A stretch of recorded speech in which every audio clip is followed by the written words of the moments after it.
아멘.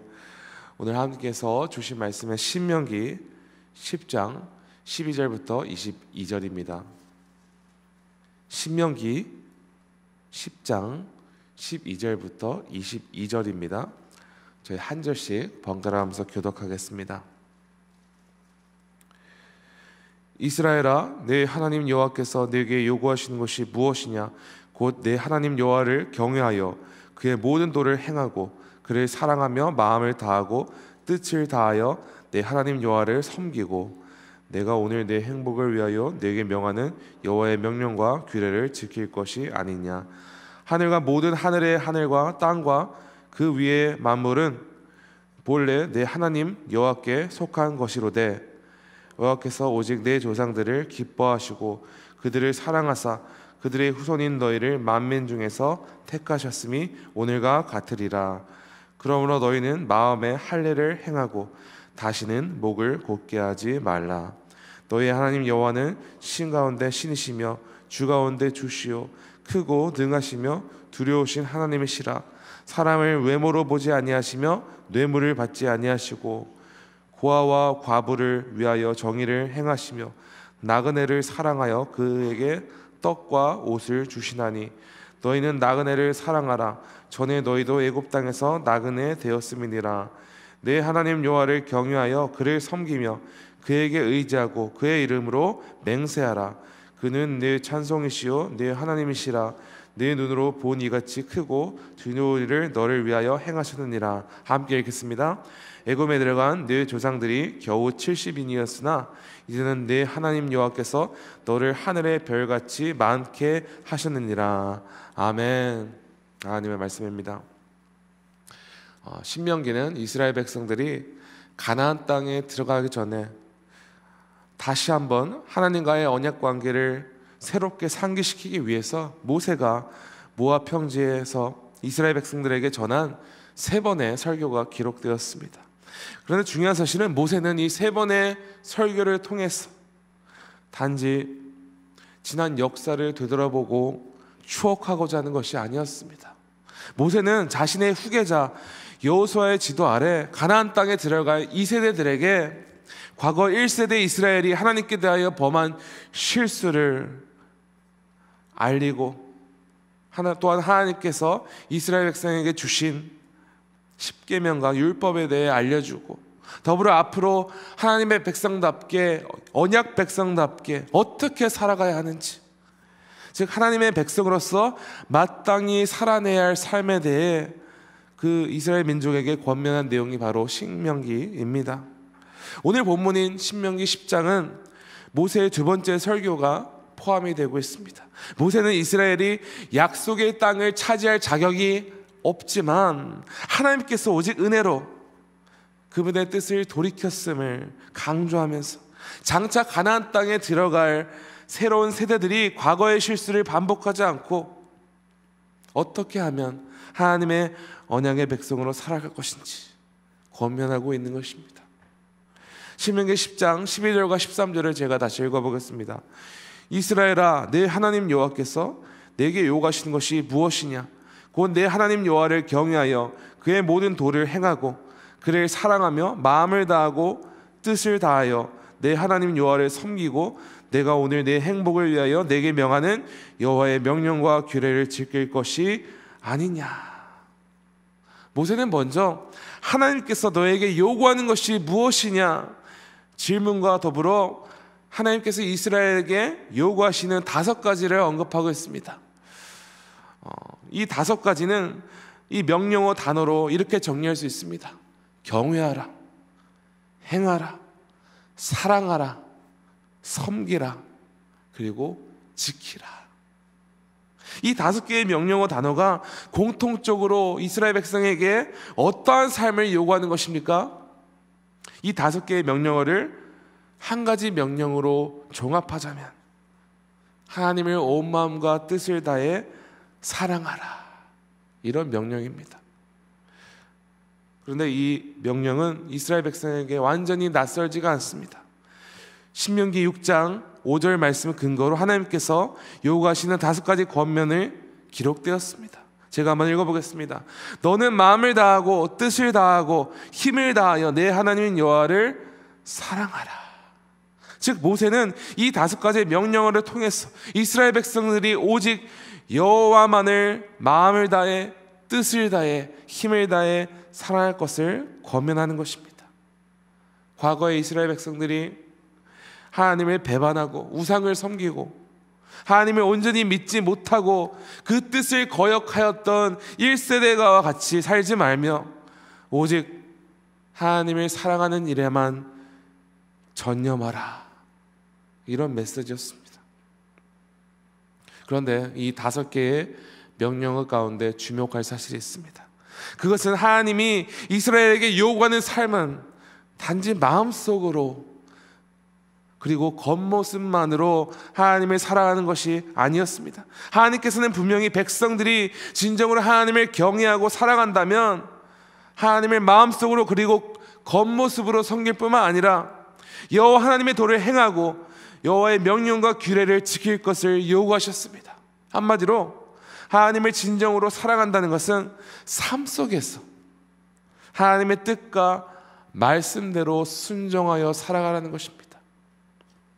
19절입니다. 너희는 나그네를 사랑하라. 전에 너희도 애굽 땅에서 나그네 되었음이니라. 여기서 나그네란 단지 국적 없이 이리저리 떠돌아다니는 사람을 뜻하는 게 아닙니다. 이스라엘에게 있어서 나그네는 이방 민족을 뜻하는 것이었으며 더욱 구체적으로는 하나님 나라에 속하지 않은 백성들. 여러분, 성경에는 이방 민족과 관계도 맺지 말고 언약도 맺지 말고 혼인하지 말라 기록하고 있는데 우리는 오늘 이 말씀을 어떻게 받아들여야 합니까? 우리는 이 두 말씀을 해석할 때 하나님께서 진정으로 말씀하시려는 핵심 메시지가 무엇인지 살펴보아야 합니다. 하나님께서 이방 민족과 관계를 맺지 말라 말씀하신 것은 헛된 우상을 섬기지 말라는 것을 강조하고자 이방 민족의 길을 따라가면 그들로 말미암아 죄악의 행위를 행할 것을 염려하여 말씀하신 것이다. 이방 민족들을 사랑하라는 말씀은 그들의 죄악과 그들의 행위는 따라하지 말되 그 영혼 자체는 품고 사랑해야 하는 사람들을 강조한 것입니다. 그 영혼 자체는 긍휼히 여겨 사랑을 베푸고 하나님의 긍휼하심을 그들을 통해 알게 하라 말씀하신 것이죠. 하나님께서는 창세기 12장에서 아브라함을 부르실 때 모든 족속이 너로 말미암아 복을 얻을 것이라 말씀하심으로써 이방 민족도 품는 것이 이스라엘을 향한 하나님의 뜻임을 계속해서 강조하셨습니다. 예수님께서도 가장 큰 계명이 무엇이라는 질문에 이렇게 답하셨죠. 내 마음을 다하고 목숨을 다하고 뜻을 다하여 주 너의 하나님을 사랑하라 하셨으니 이것이 첫째 되는 계명이요 둘째도 그와 같으니 내 이웃을 내 자신과 같이 사랑하라 하셨으니. 사랑하는 성도 여러분, 하나님께서 오늘 말씀을 통해 오늘날 그리스도를 따르는 우리에게 당부하고 요구하시는 삶은 무엇입니까? 우리는 더 이상 이웃들을 원망과 증오의 시선으로 바라보지 않습니다.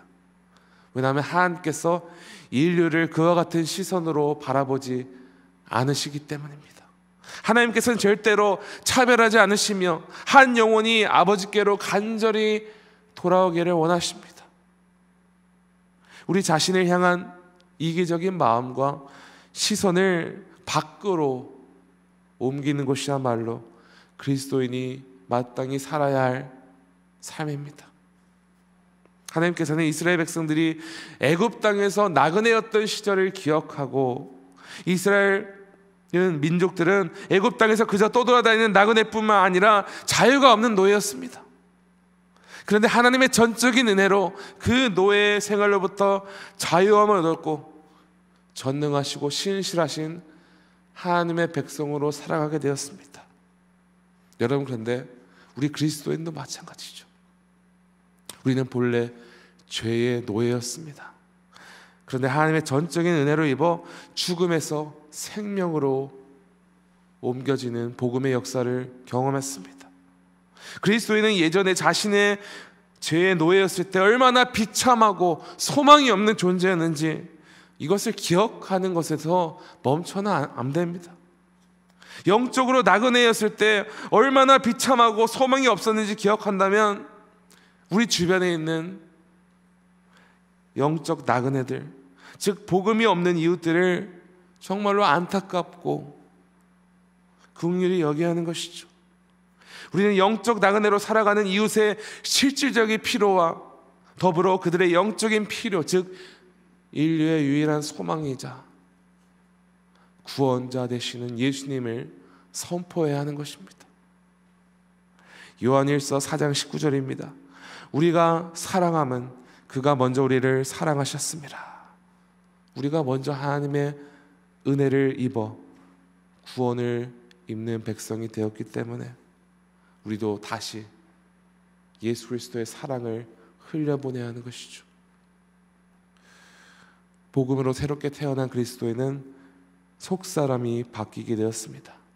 본래는 죄의 노예로서 하나님을 찾지도 않고 하나님의 말씀을 외면한 자였으나 예수 그리스도 은혜로 말미암아 하나님을 알게 되었고 하나님을 대적하는 모든 죄로부터 용서를 받았습니다. 그런데 복음으로 새롭게 된 그리스도인은 속사람이 바뀌는 것만 끝이 나지 않습니다. 마음 안에 나타난 변화는 반드시 우리의 행동을 통해서 나타나게 됩니다. 하나님께서 하나님의 백성들에게 요구하시는 삶은 내적인 변화 그뿐 아니라 외적으로 보여지고 나타나는 삶입니다. 사랑하는 지구촌 성도 여러분, 오늘 이 말씀에 반응하여 먼저 성령 하나님께서 우리 주변 잃어버린 영혼들을 향한 긍휼한 마음을 허락해 달라고 간절히 구합시다. 왜냐하면 우리에게는 다른 영혼을 품고 다른 영혼을 사랑할 수 있는 그런 마음이 없습니다. 오직 성령 하나님께서 우리 가운데 예수님의 사랑을 부어주시고 또 다른 영혼들을 하나님의 시선으로 바라보게 하실 때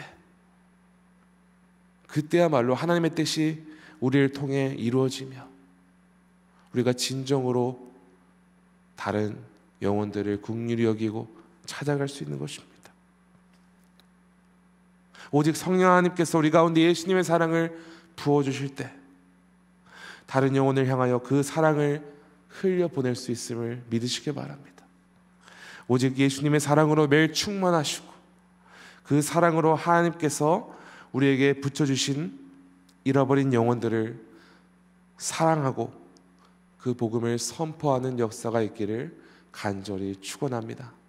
시간 함께 기도하시겠습니다. 하나님 아버지 감사합니다. 주님, 우리는 하나님께 말로 표현할 수 없는 은혜를 입은 백성들입니다. 주님, 오늘 말씀을 통해 선포된 것처럼 아버지 우리가 온 마음을 다해 온 전심을 다해 하나님을 사랑하고 또 하나님께서 명령하신 바와 같이 우리에게 붙여주신 그 이웃들을 사랑하는 성령의 역사 있게 하여 주시옵소서. 주님, 그러나 우리에게는 다른 영혼을 내 몸과 같이 사랑하고 그들을 긍휼히 여길 수 있는 마음이 없음을 고백합니다. 주여, 성령님 오늘 우리에게 하나님의 시선을 허락하시사 우리 주변에 있는 그 잃어버린 영혼들을 긍휼히 여기게 하시고 온 마음을 다해 그들을 사랑하게 하시고 주님, 우리가 할 수 없는 그 사역을 성령의 능력으로 말미암아 가능케 하여 주시옵소서. 오늘도 온전히 말씀을 붙잡고 또 예수님의 사랑에 매여서 복음적인 삶, 예수 그리스도의 사랑이 밖으로 나아가는 역사이게 하여 주시옵소서. 이러한 삶을 살아가도록 역사하실 하나님을 찬양하며 이 모든 말씀 우리 구주 예수 그리스도 이름으로 기도합니다. 아멘. 하늘에 계신 우리 아버지여, 이름이 거룩히 여김을 받으시오며 나라가 임하시오며 뜻이 하늘에서 이루어진 것 같이 땅에서도 이루어지이다. 오늘 우리에게 이러한 양식을 주시옵고 우리가 우리에게 죄 지은 자를 사하여 준 것 같이 우리 죄를 사하여 주셨고 우리를 시험에 들게 하지 마시옵고 다만 악에서 구하시옵소서. 나라와 권세와 영광의 아버지께 영원히 있사옵나이다. 아멘. 계속해서 개인적으로